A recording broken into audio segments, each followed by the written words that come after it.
hello. Ladies and gentlemen, it is Tuga Tuesday night. That's one thing and one thing only. And it is soccer. It's about the football. It's about the pelotita. It's about the passion of the sport that we have here in Tuga Tuesdays. Like every week, we are here to discuss our beloved Liga Portugal round 29. Round 29. So if you thought for a second, for half of a second, that round 28 was exciting, shocking, or not, no, this one was even better. It was even better, brother, because everything was all set, right?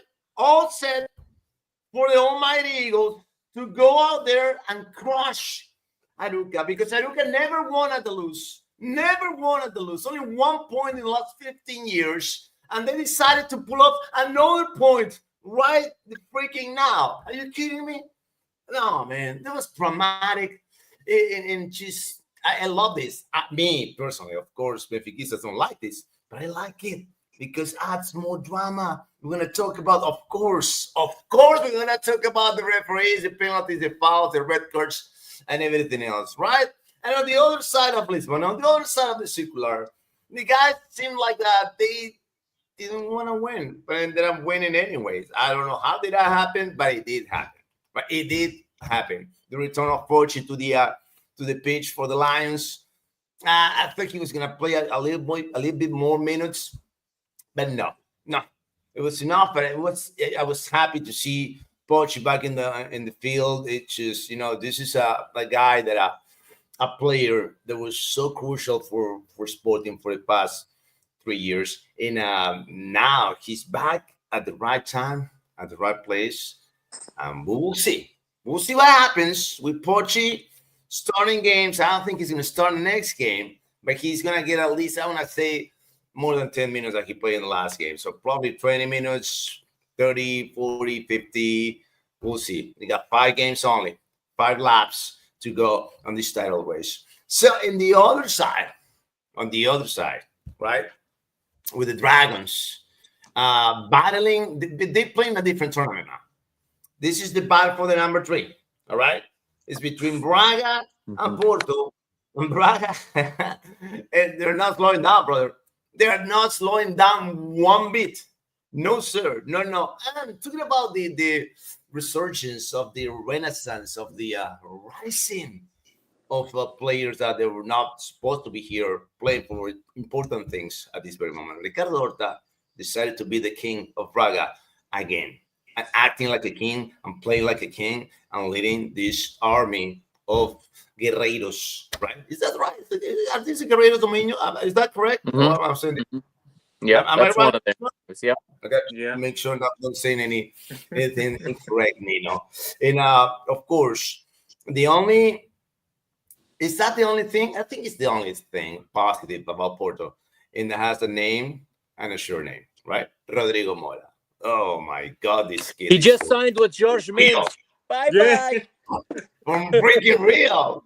Guys, that was the intro for Nino Torres. It's a trio. It's a front 3 tonight. We got a striker and 2 wingers. We're going to go with the wingers on one side of the circular and the other guys on the other side of the circular, right? Because Mauricio gets to talk about his actual team tonight. He doesn't have to pretend to be a fan of the other teams tonight. Right. Yeah. You're starting too early. He's going to tell me he's going to ask me about them too, probably. Probably, yeah. Probably. My name is Mauricio Ruano, Nino Torres here tonight. Like every week, guys, thank you for being here. It's a pleasure and always fun to be with you, to share the stage with you. And I want to ask Mikey a couple of things about Spotify in a second, because guess what, guys? They're asking me, hey, guys, I want to see you, but we want to hear you. You know what? Are you on Spotify? We'll figure that out. We're going to expand our platforms here.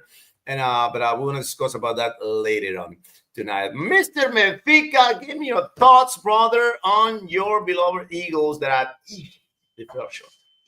Well, Cockshoe said it best. It's a setback. It's not the end, and there's plenty still to play for. Nothing has changed. You win the next 4 games. You go into the last game needing only a draw at most. Okay, win these 4 games, by a certain amount, and you don't even need that last game. So that has to be where the focus has to quickly come back to. We can't get hung up on this. I know I lost my mind on this referee, but it's over. It's in the past.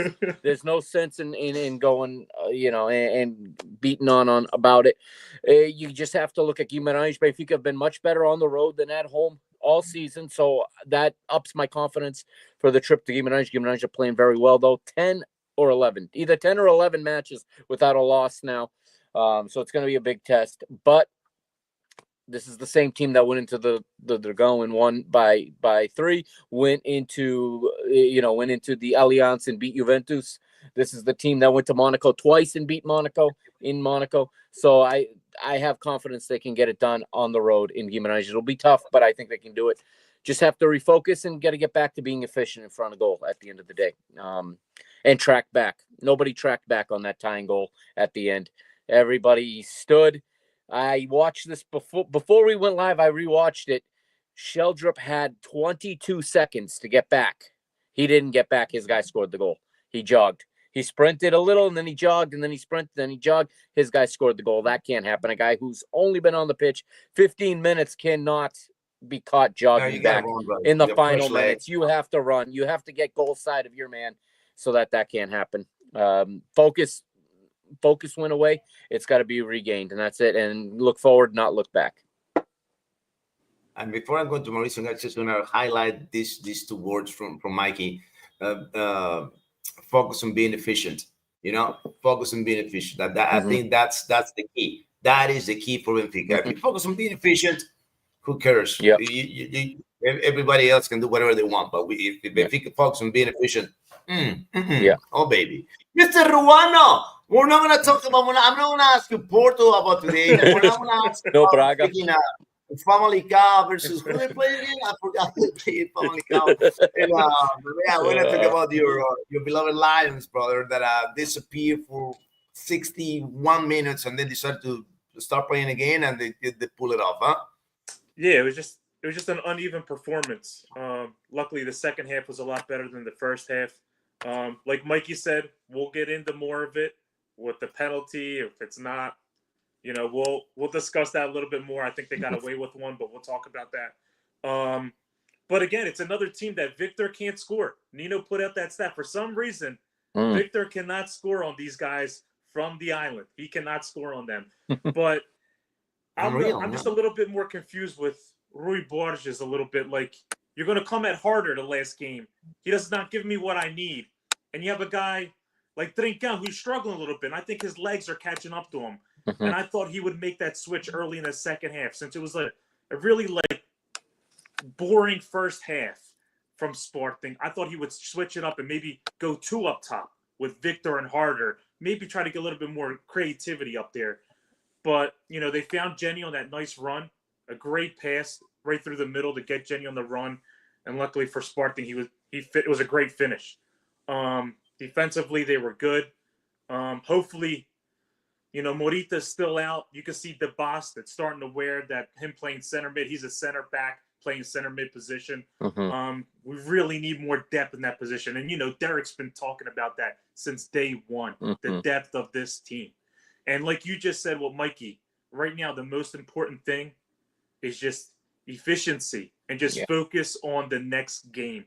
Yeah, that's the most important thing. You have no more European competition or anything like that. Your next focus is the league game, because anything, like we just saw this weekend, anything can change.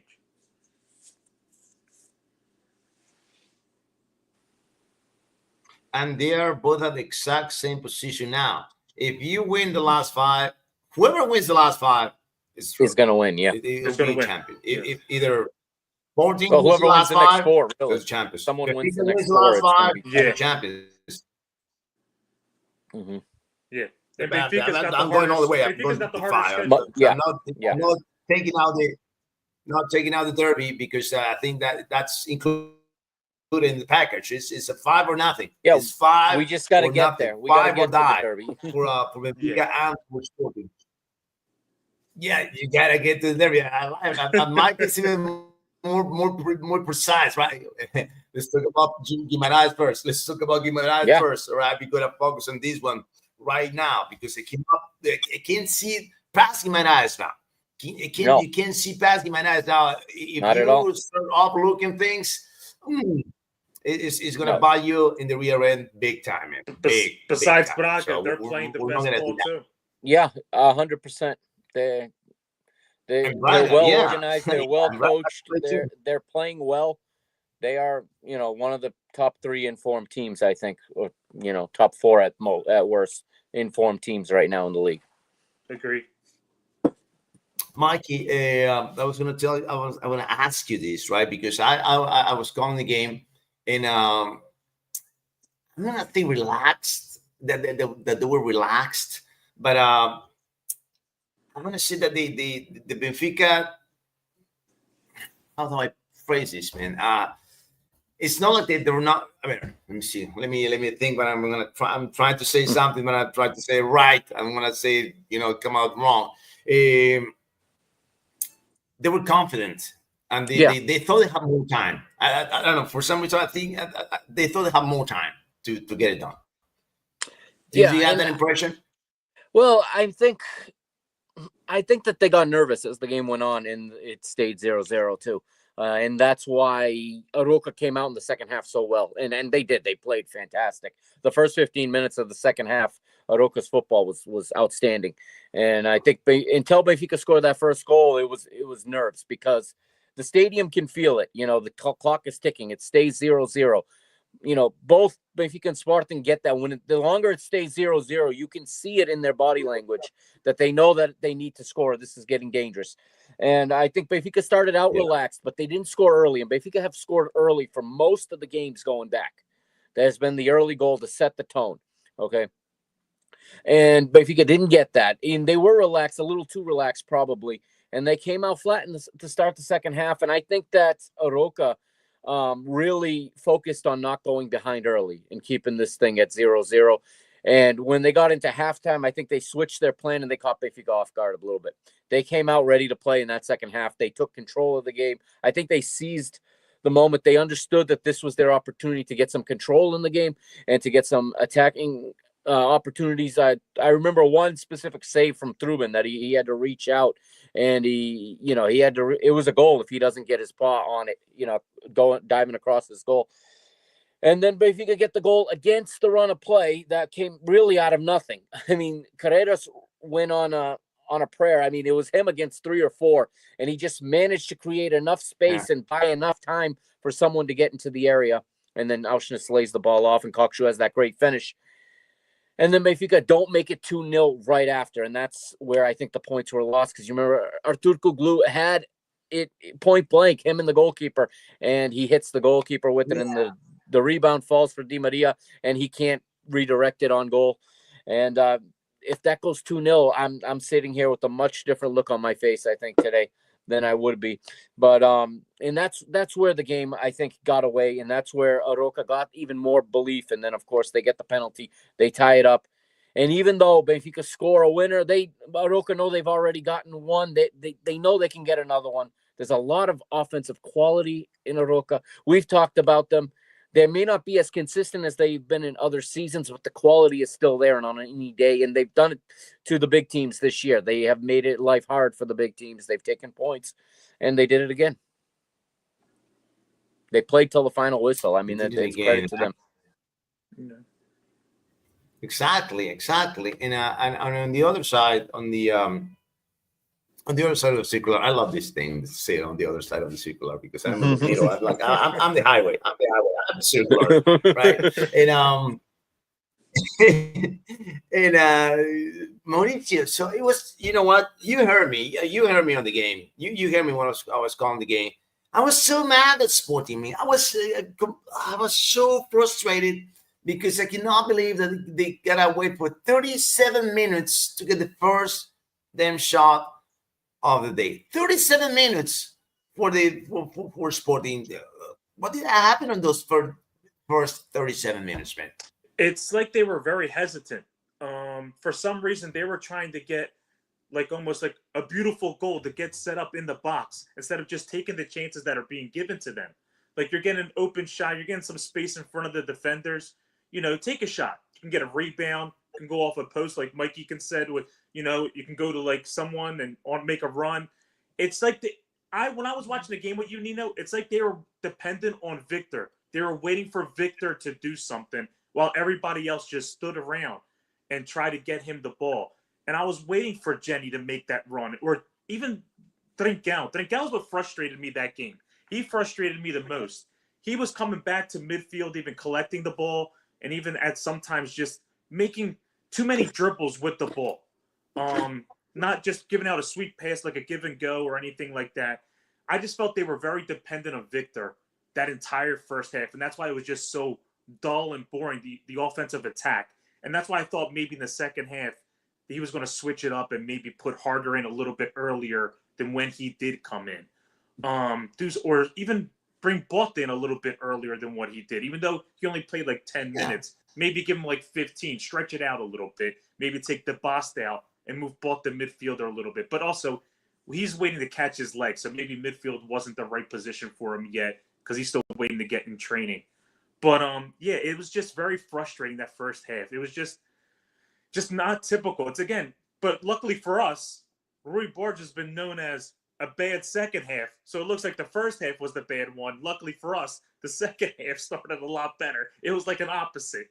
So at least that played out good for us. But they can't play this game. These teams, this is what they do. And Mikey knows this. They build that wall in front. Yeah. If you don't get through that wall with the two central defenders in front of them, they will sit there. And they'll sit until the 70th, 75th minute until they get that one counterattack or that one free kick. Yeah. That's all they want. That's all they're waiting for. And it's nothing new. So you would think somebody like in Rui Borges' standards, like you've been in the league. You've seen this. He's been that manager. You've done this to other teams with Moreirense and stuff. So you would think he would have a better attack at going at it. It was a little frustrating, but luckily, they came out with the win. Santa Clara also didn't really bring anything really like scary in front of Rui Silva. I think they had like one shot on Rui Silva the whole second half. Yeah. So they really didn't. They had like a little possession in our zone, but they didn't really do anything with it. So at least on a defensive point, I thought the defense played really good that game.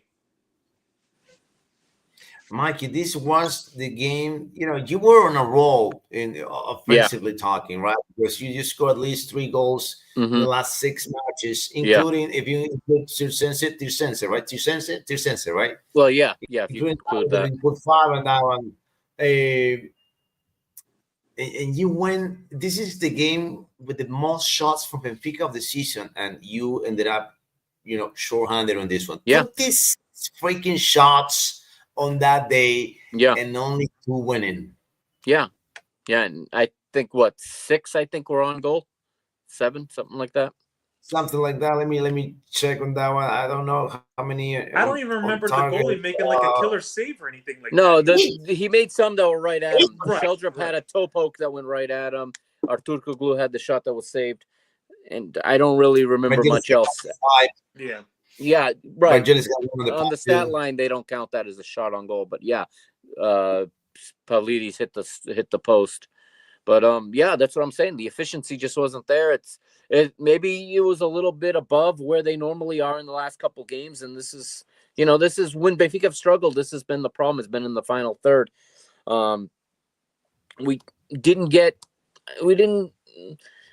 the same contribution from Artur Kuglu and from Di Maria that we were hoping like we did last week. But again, Aroca stayed more compact, more organized in front of their goalkeeper as well, and limited those dangerous opportunities. And some of these shots were, from distance and from bad angles, and that's why, the goalie had an easier day.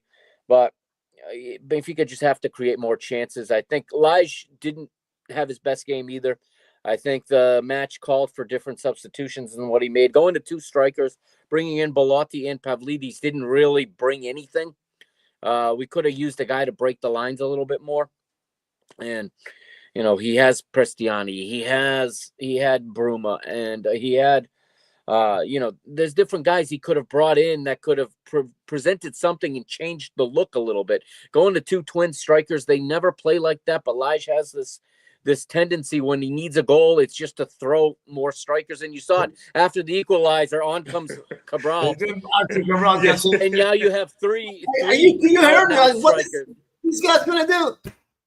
It's just another body that goes into the box, and it's there's already so many in there. You need someone somewhere else to create something, to create that half inch of space to get a good look at goal.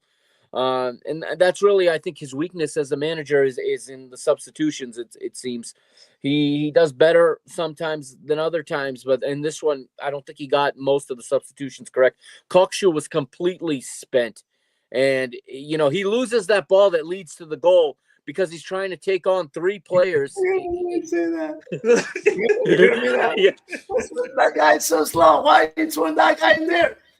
There wasn't even enough time for him to get into the penalty area. I mean, it was almost no time. Didn't Nino challenge him to a race? He might have. I did. He might have. Yeah, I think the game could have called for different changes that might have done better in Benfica's hand, especially being up 2-1 late in the game. You need guys that are going to come in and solidify the team. And he brought in Sheldrup and he brought in Bruma, and they were going forward too much. Again, I go back to that tying goal. It starts with Kokshu losing the ball because he's trying to dribble at too many guys. And then Belotti, instead of holding it, which he's very good at, wants to flick it with his heel to Bruma. It doesn't make it to him. Him and Bruma look at each other, start hand gesturing while Aroca's going the other way. Sheldrup is jogging back. That's three guys that were not back to help defend this play in the final minutes of a game, and that can never happen. When you are winning, you have to first solidify what you have. You can't take risks trying to get a third goal and leave yourself exposed like that. And, I mean, the goal scorer goes down the pitch untouched because Sheldrup never catches up to him, and Tomasz Aruju, he cheats central because there's a guy there to pick up. So, and, credit to Aroca, they found the open guy, and it was a point-blank shot. That's going to go in more times than it's not. And, again, you cannot turn it off mentally like that in the final stages of a game and want to win a title, because this is where titles are lost, are in these final moments when you turn it off like that.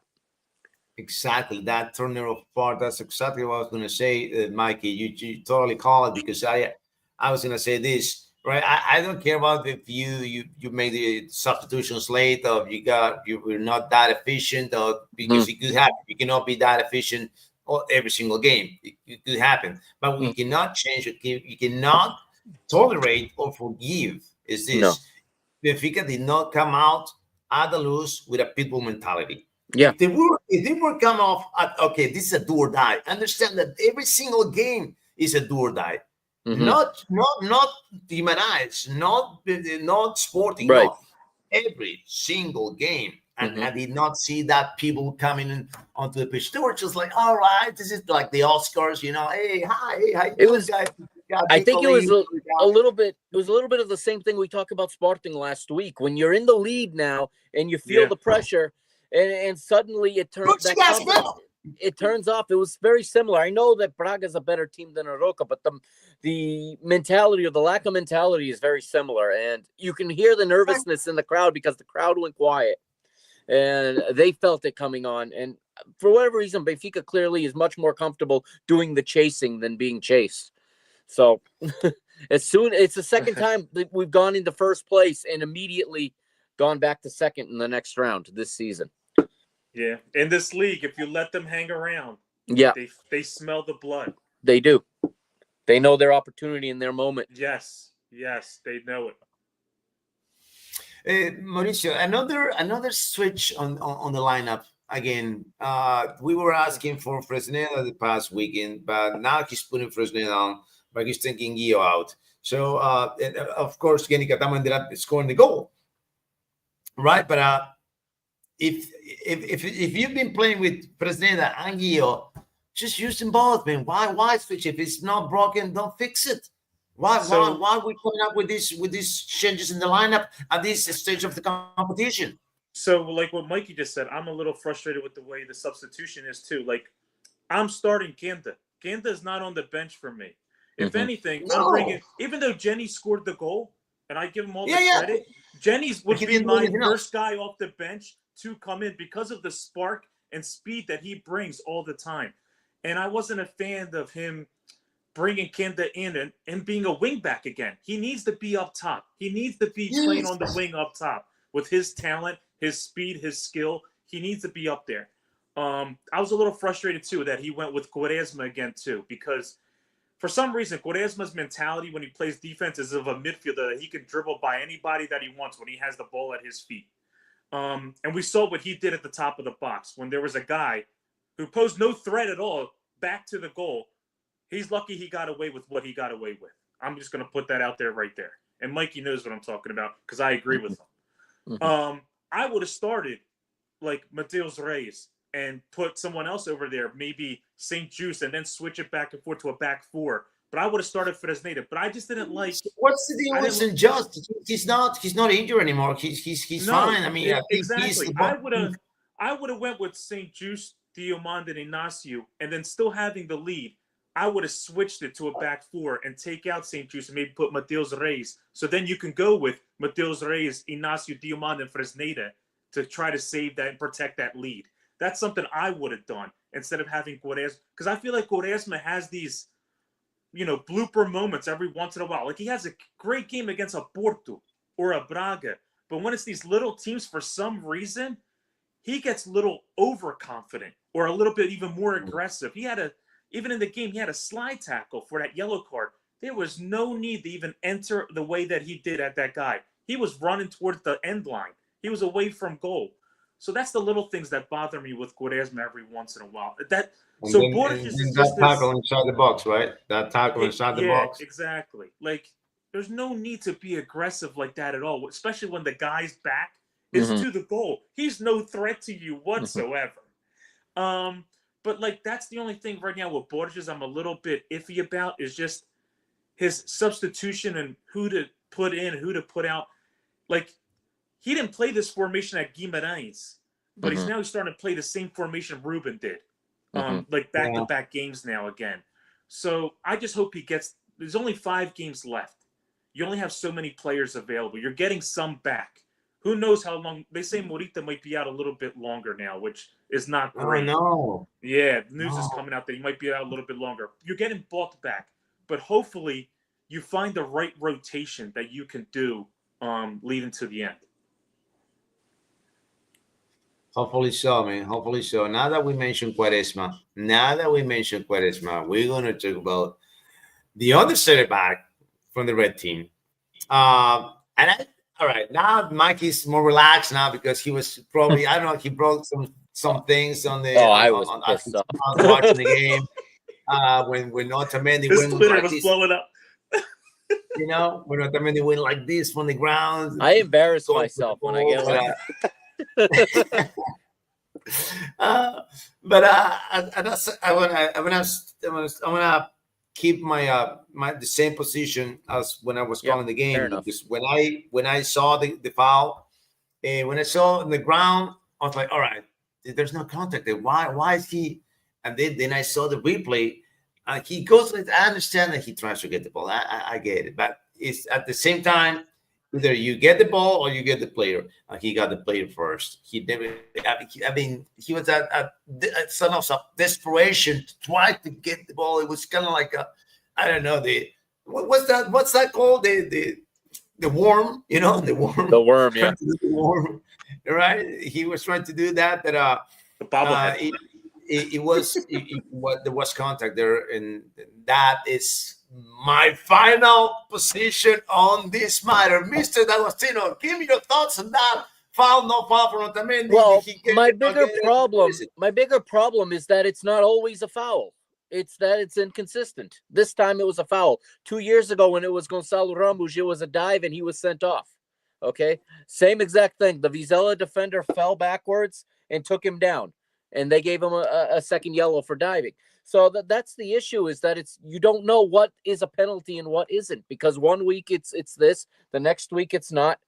And I know some of this comes down to human judgment, and not every referee is the same referee, but it's frustrating because I think that he's lowering his head towards the ground because he's expecting the player to jump over him. And Jason leaves his feet down. He jumps into him.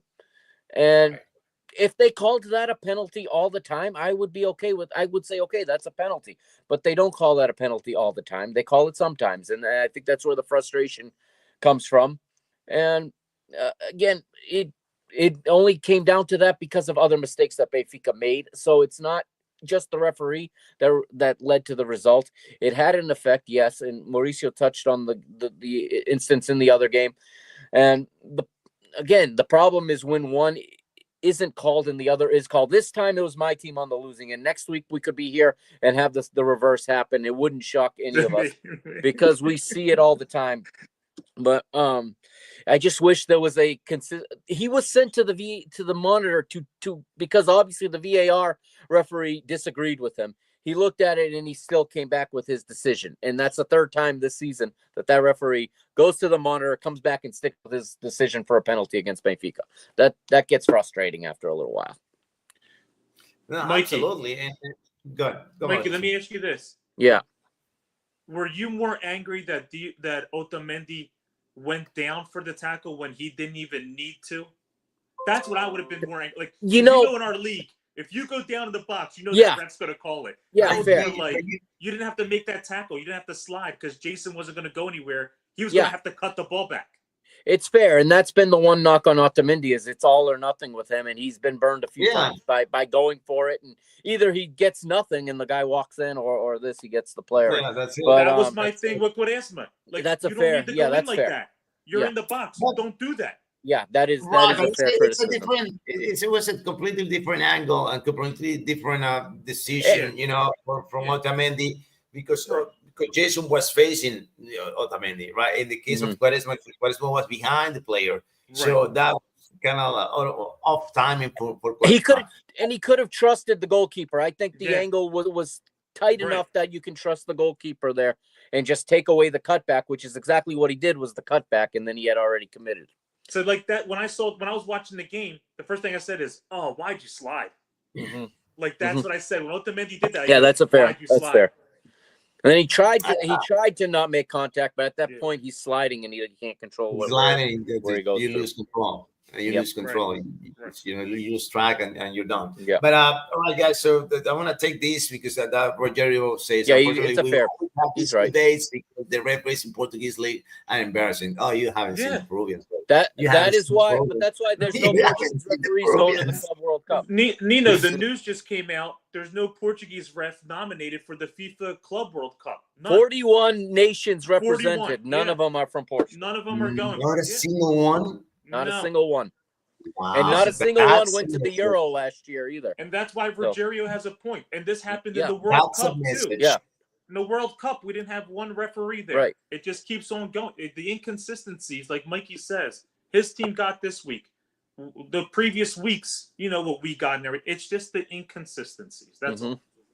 Right, and that leads to this thing because fans are going crazy, of course, every time that something happens with Benfica. Oh, it's all for when Sporting. it happens to your team, of course. It happens to Sporting. It's all the corruption from Benfica. And now they're not talking about Porto because Porto's out of the title race. But the thing is that this inconsistency, it goes 3-4 ways. Sometimes one week is going to be Benfica, the other week is going to be Sporting, the other week is going to be Porto, the other week is going to be Braga. And every single week, some of the big four, one of the big four, or all of the big four is going to be either getting benefit from these decisions or getting the opposite, right? Mm-hmm. And it's not. I know I can't stop this. I'm delusional up there. I think I can stop. Please, guys, I want to talk about the corruption, these and the Barandas, these and the. It's so ingrained in us. It's like it's so many years of this. You can't. Yeah. You try to stay away from it, and you can't. You can't. No. You just can't do it, right? You're just gonna blame somebody because it is what it is. It's the passion, you can stop it, but it's just funny because you talking about the situations with the Portuguese referees, but here in Peru, let me give you this, right? My beloved team, Universidad de Deportes, we just lost our coach for the second consecutive year after, because in the 2023 we won the championship, And the Peruvian national team came at the end of the season and say, "Hey guys, can I get your coach?" We're like, "Okay, go ahead, take my coach. All right, we hired another guy, good guy, Fabian Bustos, champion in Ecuador. All right, we won the championship again. Guess what happened? Olympia came say, "Hey guys, I'm gonna double the money for your coach. Can I take it?" And the coach said, "You double the money? They release clause. Okay, I'm gone." Yeah. And we lost the two coaches that were champions back-to-back years. But that's not the point. The point is with this coach, with this latest coach that we had, we went to play the Clásico against Alianza Lima, and we tied the game in the 87th minute or something. And the guy, he was on the sidelines. He's on the opposition's stadium, and the people were just banging and banging and banging. And then he scored the goal. His player scored the goal. He does this, right? Right. Guess what? Disciplinary commission got him fined for 4 games. He was banned for 4 games for instigate the crowd, for instigate violence because of that. How about that? How you like me now? Huh? Talking about Portuguese controversy. This is controversy for real, brother. So Jorge wouldn't last very long in Peru. I don't know if Mikey heard after the Spartan game, Santa Clara, Harder got a red card. He was sent off. Yeah, I read that. And it came out today why he got a red card. He got a red card because he screamed out "yes" too loud. Yeah, that's ridiculous. That's Nina. That referee's abusing their power. Me? Yeah, like come on. That's an abuse. He said he agitated the other guy by screaming "yes" too loud. And guys, this is going all over the planet now, right? Because everything is oversensitive now. Yeah. They will try to control. They try to keep the RPMs on not on red, and ended up being just these nonsense calls. Absolutely nonsense calls. And now the crowd can yell these because I'm gonna feel offended. You're gonna feel offended. You're gonna instigate the violence.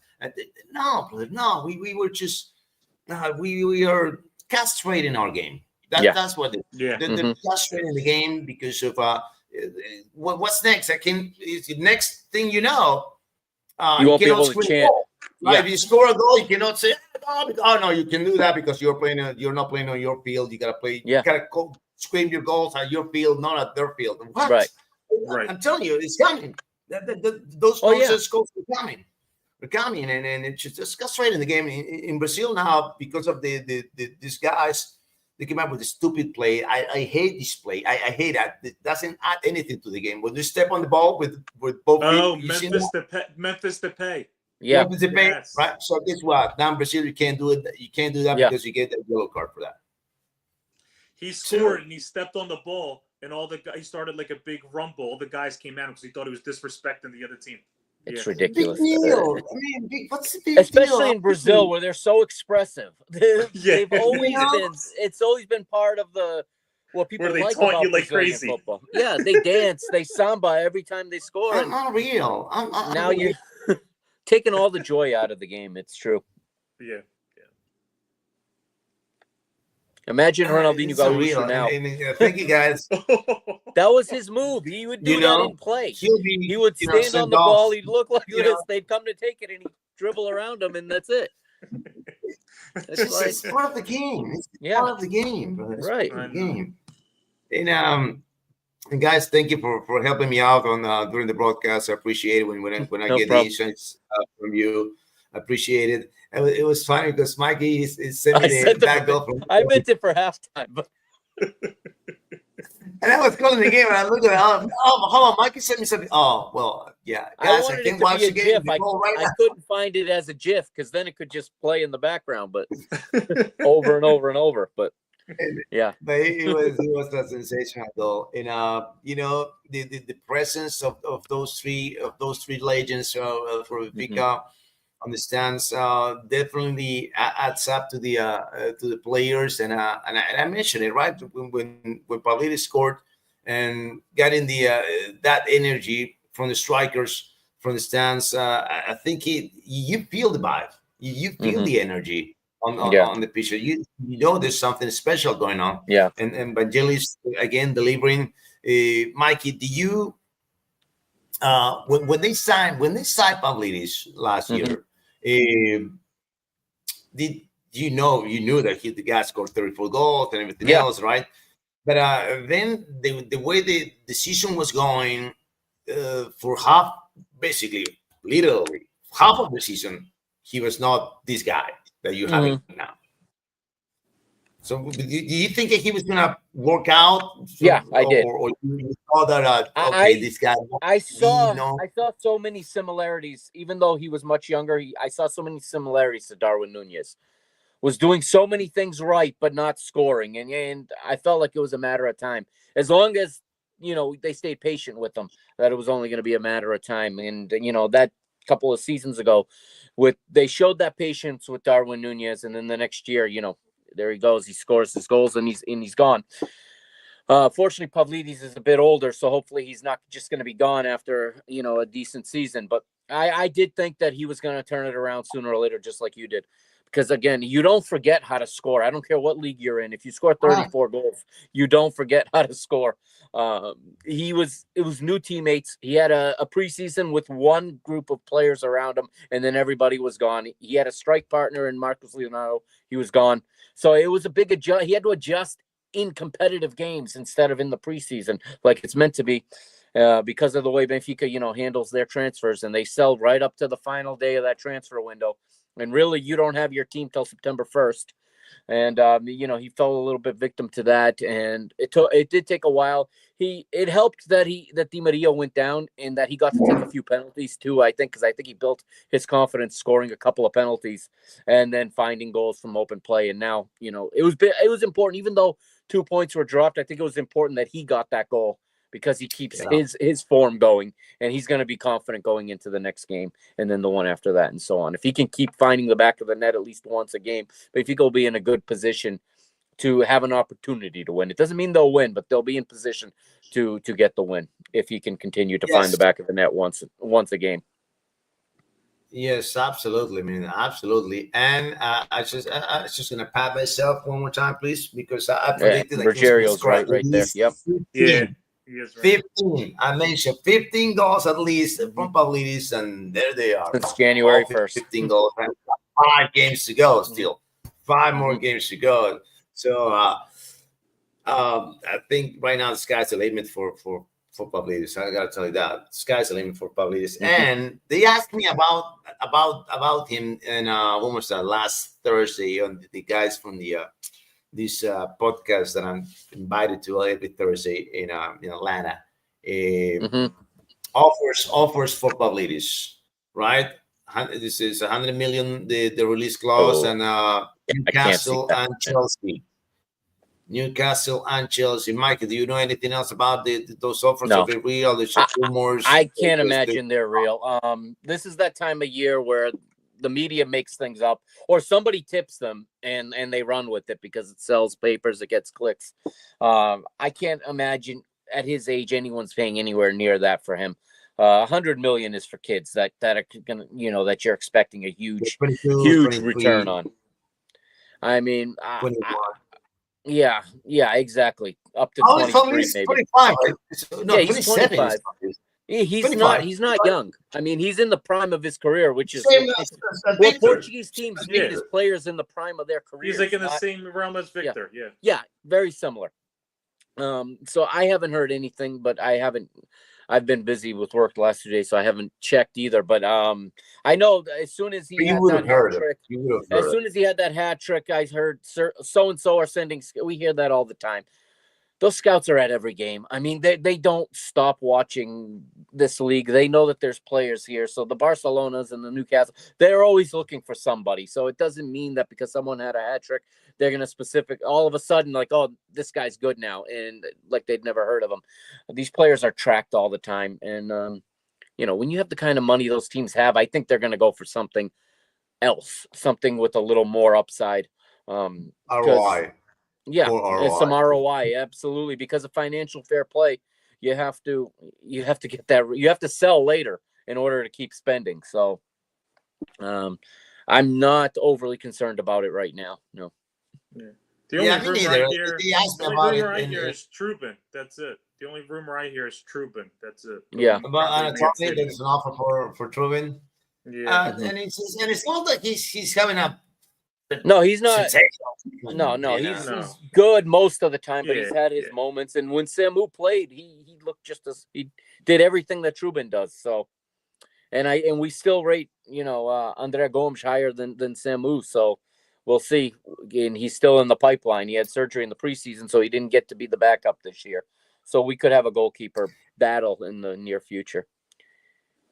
And guys, now that you mentioned the offer from Trubin, and like other seasons, like the last season when Richie Villa was outrageously the best goalie in the league. Not this season. I can't think of a goalie right now that's, oh man, this goalie is fantastic. It's been quiet. By the way, that backup goalie for Vedu saved the day for Footians in their game. Saved the penalty shot and had two nice saves. Yeah, I saw it. That was sensational, man. It's sensational. But there was just one game. Yeah, that guy. But overall in the season, I'm talking because seasons before, when they won the championship with Adam, you got Diogo Costa got a massive year. But I cannot think of a goalie that is making the difference right now in the entire league. Because usually I look at the guys at the bottom, they got the most saves. But no, I mean, poor Memo Ochoa, my God, I think he regretted. He should have known what he was signing up for. Yes. Oh my God. Hornacek. David Pereira is saying Hornacek. I think that's a good shout. Yeah, I agree with Dave. But it's still not like, oh man, I can think. No, there's been a lot of good goalkeepers. There hasn't been any separate himself from the rest. No. Like Well, the only there's one been a lot that of comes good to my mind goalkeepers. is that Gazapia goalkeeper Sakeda. I know he's been pretty good this year. Yeah. That's it. Yes, that's under the radar goalie. That's an under the radar goalie. But usually on these teams, I would remember, right? That was this guy's name. Listen, I give Figueira. Hornacek a lot of credit. Mateus wanted to leave. He didn't want to stay here with Braga. Yeah. He left, and he stepped right in. He's done pretty good. Yeah. Absolutely, man. Absolutely. Now, Mr. Ruano, let me ask you this. All right, this is a crucial question here from a crucial player. Pochi. I want to talk about Pochi right now because I think his presence now with Sporting, it's to be honest, this is a message from destiny, I think, because the most crucial guy outside Victor Gyökeres for Sporting is Ben Pochi, and now he's back, and now I know that he only played a handful of minutes. He's gonna play probably double the minutes that he played this week, and he's gonna play probably 20 minutes the next game. Like he's gonna be in full force by the third game. I think he's gonna get 20, 30, 60. By the time he gets to play the derby, he's gonna be in full force for those last two games. Do you believe that he is gonna bring it? And when I say bring it, it's the title. I hope so. I don't know if he'll be the one to bring it. What I do know is he gave us a jolt of energy just from being on the bench and being back.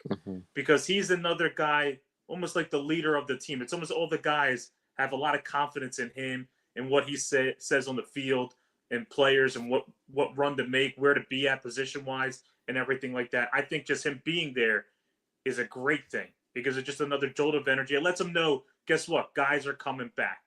And I think if you can get Morita back and Pochi back, that's huge.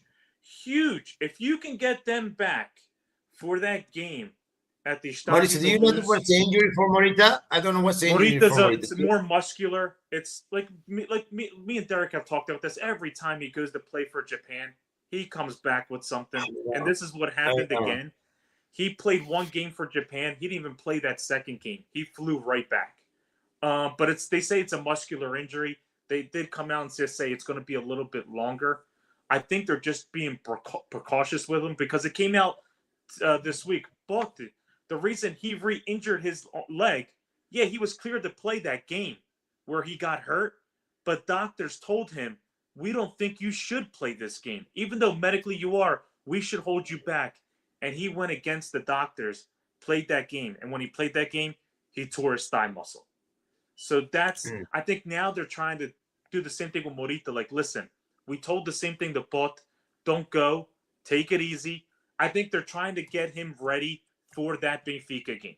I think that's what they're trying to do with Morita. Like, yo, give us two more games or another game, and you'll be ready to go. But Bot, if you can get him at least within the play 60 to 70 minutes, that Benfica game, the way he can play, I'll take that any day of the week. Hopefully he can get to that point, his body and everything at that point. That's asking for a lot, especially with the physicality and the running and everything up and down on the wing. But hopefully he can get there. Bro, if I'm Roy Borges, what I will do? I'll say this. Look, Mr. Pat Morita, you're gonna do your cold plunges every single day. Every single day. I'm gonna bring some geishas from Japan for you, to take care of you. Right? And just relax. Don't touch it. Just relax that muscle. And when you got the clearance, you go back. But I wanted to get the clearance right away. All right. You got 2 weeks for this. 15 days of doing nothing but take care of your injury. We want you back. We want you back. My God. Mikey, so it's kind of relating the project question, but to the other side. I love this thing, being this side of the other side. So I know you focused on your team, you focus on your player, you care about your players. But this return of Fauci, is this I'm not going to say scary you, but worries you a bit from the Benfica standpoint, or No, we can't be focused on them. We have to focus on our game. Each team believes they have the pieces to win. Both teams believe that, and both teams are going to be focused on having their team ready to win and not worrying about who the other team may or may not have. Because if you worry about that, the second that with every game that he gets better, you're going to get more and more worried about it. And you're going to lose sight of what you can't control. You can't control another team's star player either getting back to health or not. You can only control what you have within your team. And if he's there, there'll be a plan for it. If he's not there, they'll have to adjust. They'll probably plan for him to be there because it's easier to adjust if he's not, rather than vice versa. But I think Benfica really need to stay completely in their lane, looking at themselves and not even looking past Guimarães, like I said, because it's a 1-game season every week now. And we got, four very crucial games before we get to that last week. We don't know if that last week will play in or not. We will only know when we get there. I have this dream that we can put the U17s out against Braga so they can guarantee 3rd place. I would love to see that. Heck, I would love to see my own goal, right? Put it in his own goal to make sure that Braga get 3rd place. So that's the last game, right, Becky? It's the last game. So, but you have to stay on the game that's in front of you. If you look past anybody, you're going to get tripped up. And maybe Benfica did some of that. Maybe they didn't. I don't know what the thought process coming into last Sunday. I think it was more the nerves got to them, and the fact that the goal didn't come when they expected it, and that the effort was there and the execution was not.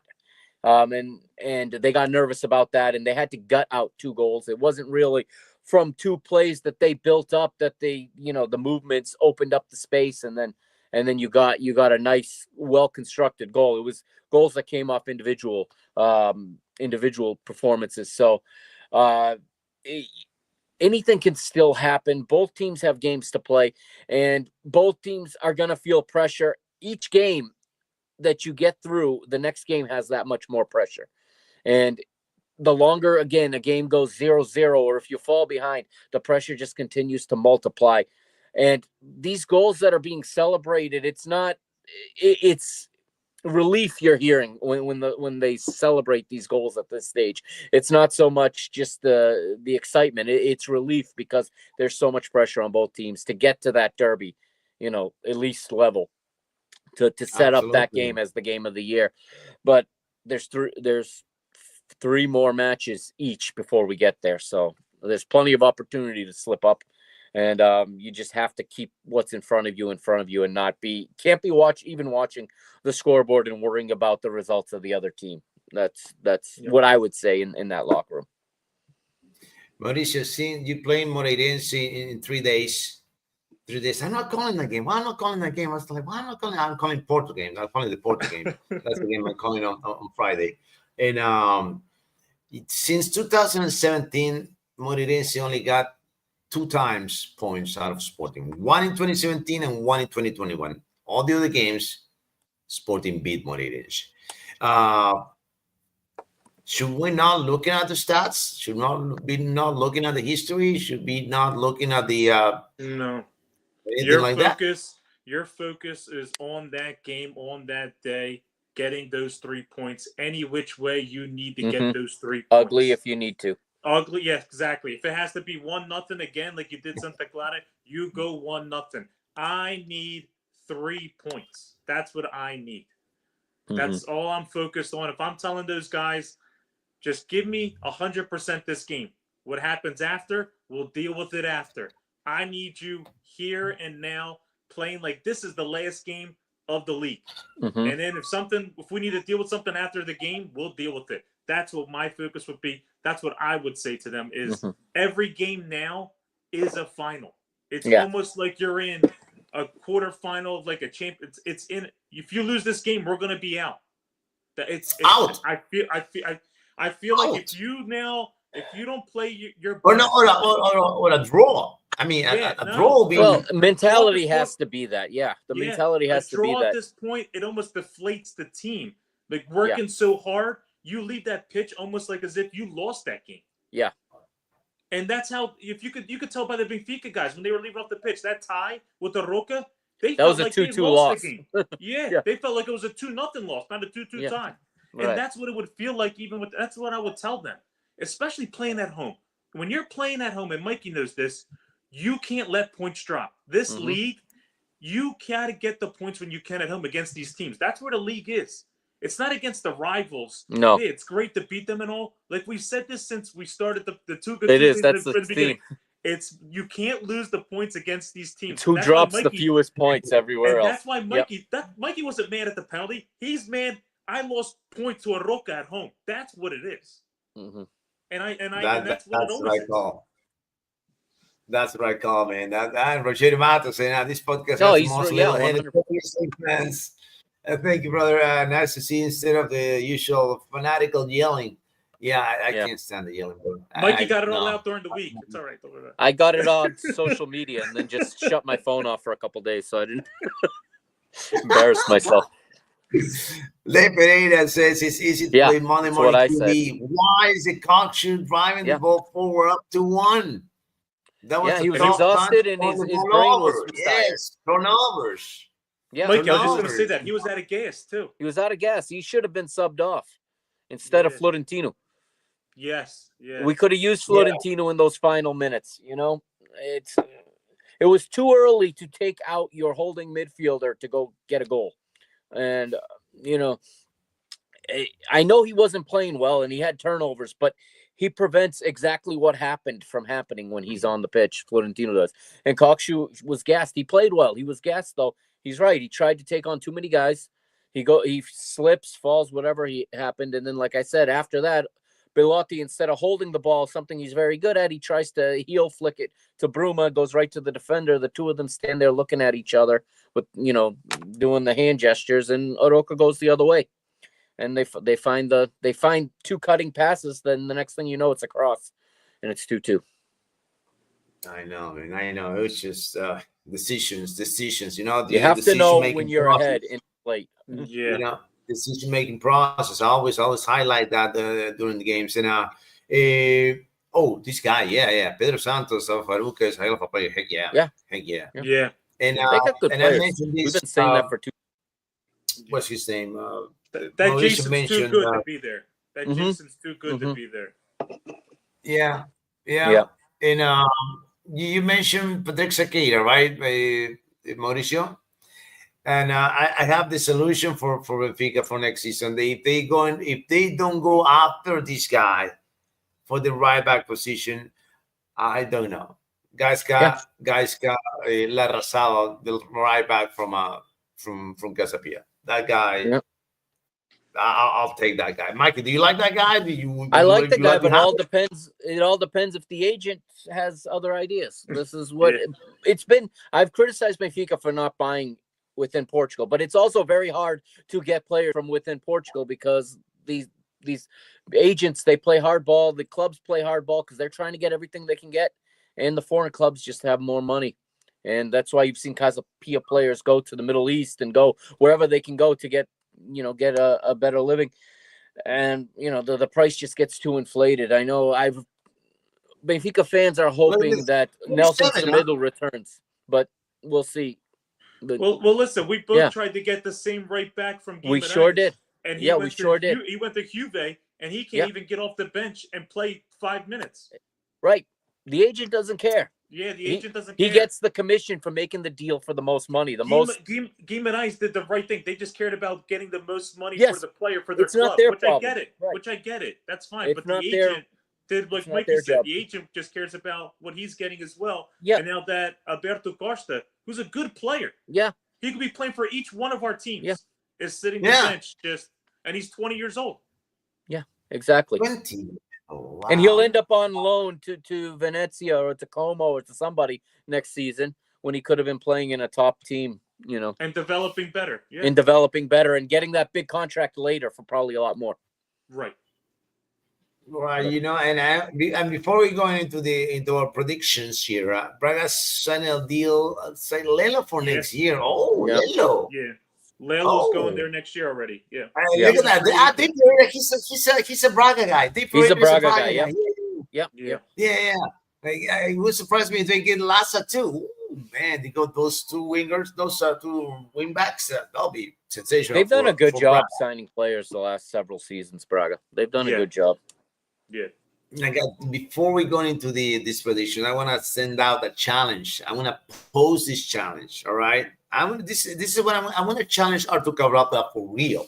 Right. This is what I'm going to do. I'm going to do this for real. I'm going to film it. I'm going to post it on social media. You will see this. I'm going to do my 40-yard dash. Right. I'm going to post my time of my 40-yard dash. I'm 50. We'll see how many seconds I get. If I go, probably, I don't know. We'll see. We'll find out. But I cannot say the seconds because maybe I think I can do it under 6 seconds. Anybody follows me on this one or not? Probably. Listen, make sure you just stretch out the hamstrings. Yeah. Stretch out the hamstrings. Yeah. Yes. Last year, Nino, I was on vacation. I was with my kid. We were in Atlanta, so we went to an Atlanta United game. They had the dunk tank where you shoot the ball. I said, watch, Daddy's going to do it, right? I hit. That was it. I had one shot. That hammy went. Oh, yeah, that hammy went. No way. Yeah. Yeah, now I'm gonna warm up. I'm gonna stretch. I'm gonna, icy hot and everything else. I'm gonna tape my ankles. Then I'm gonna push it. I'm gonna say this: I can run the 40-yard dash and in under 6 seconds at the age of 50, and I'm gonna challenge Cabral that he's not faster than me. I'm gonna say that. I don't know how it's not gonna. We'll see, but maybe. But I don't know. We'll see. I think. Do you think he can run under 6 seconds, Cabral, or maybe, right? Maybe, yeah. Just imagine this going viral, Yeah.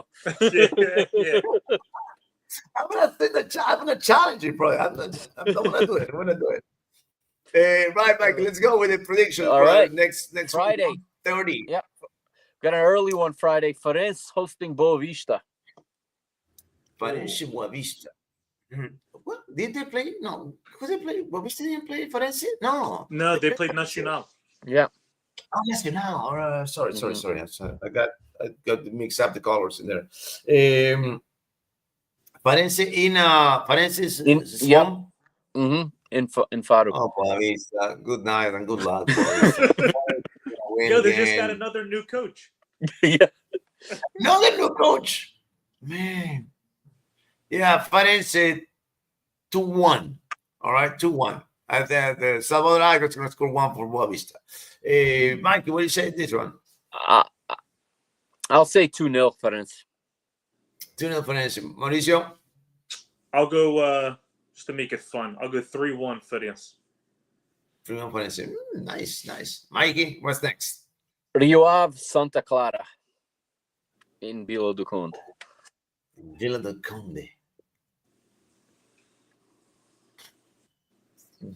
1-1. 1-1 on that one. That's 1-1. a good shot. Mikey? I'll say 2-2. 2-2 goals. Nice. Yeah. Mauricio? Nino, I'll go 1-1 too. Nice.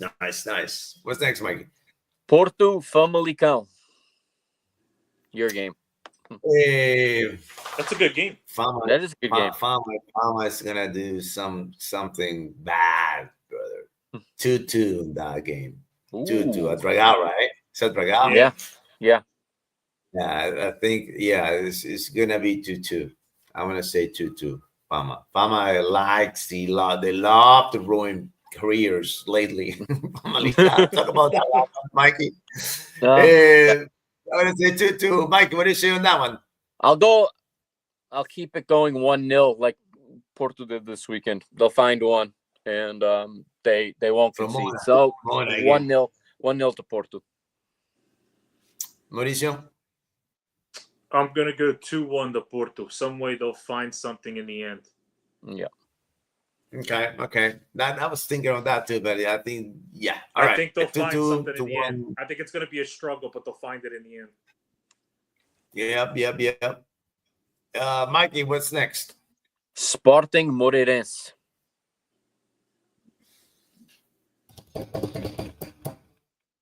3-1 Sporting.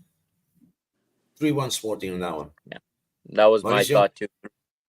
I'm going to go 2-0 Sporting. Mikey, 3-1? I had 3-1 on my mind too. All right. What's next? AVS Casapia. Man, -1 versus -1. AVS is down in the playoff spot, right? They are in the playoff spot. Yeah, they're 16th. Yeah, I guess let's make it interesting. Let's get some drama, brother. 1-0 ABS. 1-0 ABS. What do you say, Mikey? 1-0 Casapia. Sorry, Memo. I love Memo. Mauricio? I'm laughing because I think the same way as Mikey. 1-0 Casapia. Oh, man. Come on. All right. What's next, Mike? Nacional and your boys, Gil Vicente. Oh, they've been going downhill, man. I know. My Gilistas, come on. Trust them. They got to win to stay away from that relegation zone, brother. 1-0 Gil Vicente, Kanye Fujimoto scores. There you go. Come on, Gilistas. Mikey? 1-1. They're going to get a point here. Yeah, man. Peixoto might be the first coach to get fired twice. I'm gonna go 1-1 with Mikey as well. Oh, look at that. Andrew saves a pique. You see. Andrew saves What's next? Aroca Estrela Amadora. Bye, Estrela. 2-0 Aroca. Bye, Estrela. Estrela is going down. What do you say, Mauricio? I'm going to go 3-1 Aroca. 3-1 Aroca. Mikey? Aroca sometimes has the tendency to drop after a big game, and I'm nervous about that for them. But I think they get they pull out a 2-1 win. They got too much quality to not find a way to win this one. Right.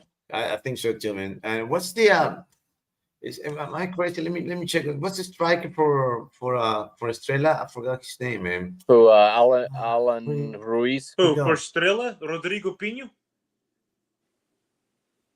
Let's see. Rodri, right? Rodri Pino. Yeah, I mean, that guy. Anyway, Yeah. I thought I was thinking a different guy. What's this guy's name? Hold on a second. I got it, guys. Give me 1 second. Where'd he go?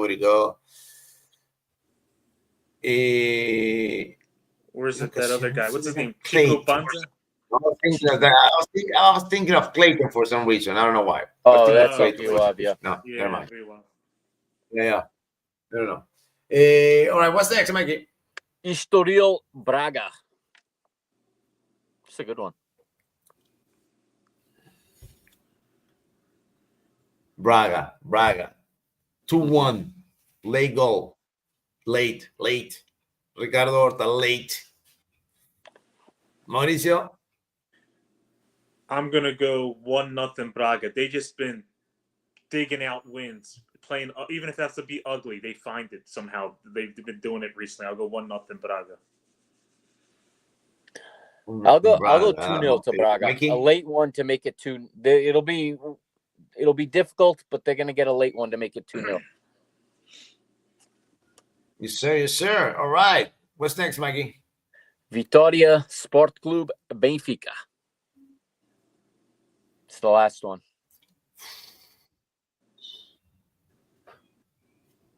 It's a Guimaraes, right? Mm-hmm. Brace Pavlidis. 2-1. Benfica. That's what I was thinking. Mm-hmm. So that's what I was thinking too. I was too, yeah. Benfica. Yeah, I think a hard-fought 2-1. Yeah. I wouldn't be surprised if it's 2-2, but I'm leaning 2-1. Yeah. They've been in this environment before. I think they can do it. Yeah. Let me see which games. Do I got my schedule up, but hold on. Yeah. I got that game. I don't have the sporting game. I got the Porto and Benfica game. Okay. So I'm gonna be the call on that one, Mikey. So all right. Let's see. You know where the great God. Yeah, he'll be calling for Pavlidis all game.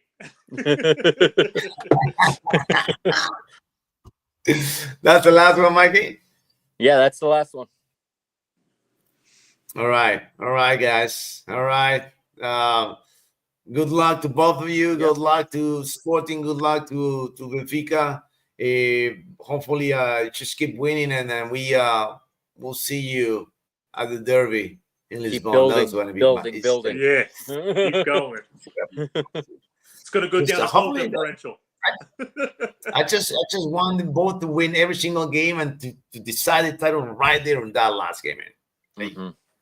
That's what I want to see. Hopefully it happens. I don't know what's gonna happen, but you know me, I love drama, brother. If they go in tied, I have a feeling one way or the other, the champion will be crowned in that derby. Mathematically, if they go in level on points, one team is going to beat the other. I don't think it'll be a draw, and obviously, if Sporting win, they win the head-to-head. It's over, and if Benfica win by 2 goals or more, they win the head-to-head, and it's over. So, it'll be a different kind of game because of that dynamic.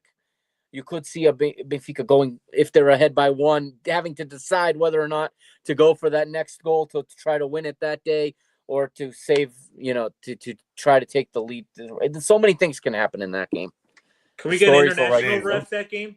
Can we get international ref that game? I would love that. At least if they're bad, they're just bad. You don't have to question motives. Guys, we're gonna have to do a preview for that derby. We're gonna do a preview for that derby. We'll figure it out. We'll figure something out. Hopefully, I have the worst feeling it's going to be right during one of my son's games. I have a feeling my son has a game at that time that day. I just have a feeling. I don't think they've released the kickoff time yet, but you just gotta call the coach and say, "Hey, coach, I am the coach." Yo, cancel that game then. You're the coach. Yeah, right. Cancel the game, brother. Cancel the game, brother. Sorry, guys. We got an important game to watch. So come on over, watch it at home, and then we go play after the game. How I'll about have that? my phone. I'll have my phone on the touch line. Yeah. Go ahead. Sub ref. Sub ref. Everybody. Yeah, go in. right. Sub ref. Right. Oh my God, man. Unreal. Thank you, guys. Thank you for this edition of Tuga Tuesday. I appreciate you, Mikey, All right, you Mauricio. too. We'll see you guys next week. Take care. Bye-bye. All right, See you guys. Have a good one.